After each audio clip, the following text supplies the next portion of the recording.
Assalamualaikum warahmatullahi wabarakatuh.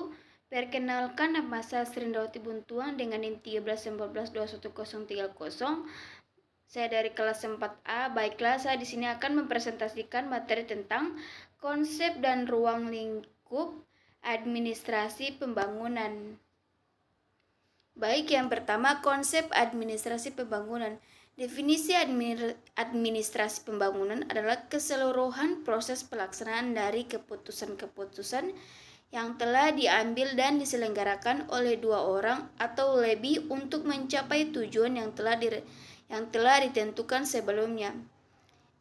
Siagian 2009 T-G dalam Pasalong 2011 Per 3 mendefinisikan administrasi adalah rangkaian kegiatan terhadap perkembangan yang dilakukan oleh sekelompok orang di dalam kerjasama untuk mencapai tujuan tertentu.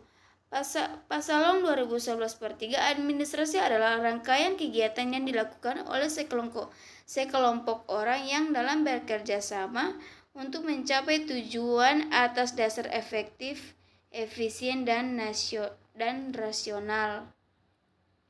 Ruang lingkup administrasi pendidikan. Administrasi pembangunan menggunakan dua fungsi, yaitu pembangunan administrasi dan administrasi pembangunan. Kedua fungsi tersebut saling melengkapi sebagai menghasilkan suatu kebijakan. Partisipasi warga diperlukan agar kebijakan tersebut dapat sukses dan tercapailah perubahan ke arah modernisasi pembangunan bangsa dan pembangunan sosial.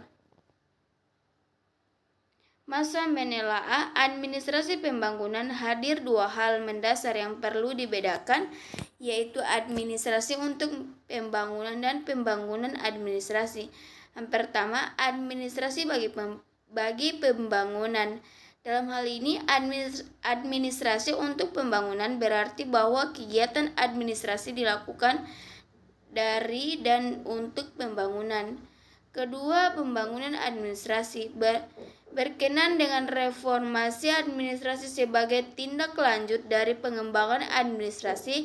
Ada perubahan dalam birokrasi dengan unsur-unsur sebagai berikut. Yang pertama, birokrasi harus mampu mendorong partisipasi publik. Kedua, birokrasi tidak boleh berpihak pada yang kuat, tetapi lebih berorientasi pada yang kurang kuat.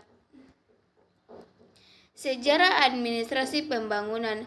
Pasca Perang Dunia II, hadir dua pola. Negara yang menang pada Perang Dunia II berhasrat sebagai membantu negara yang kalah perang.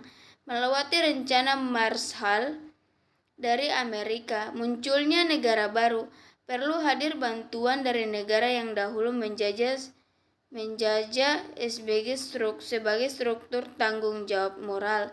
Munculnya bantuan dengan maksud menjadikan negara bekas yang dijajah sebagai sumber bahan mentah dan sebagai pasar dari produknya. Baiklah, itu hasil presentasi materi dari saya. Apabila ada kesalahan kata, saya mohon maaf. Wabillahi taufiq wal hidayah. Wassalamualaikum warahmatullahi wabarakatuh.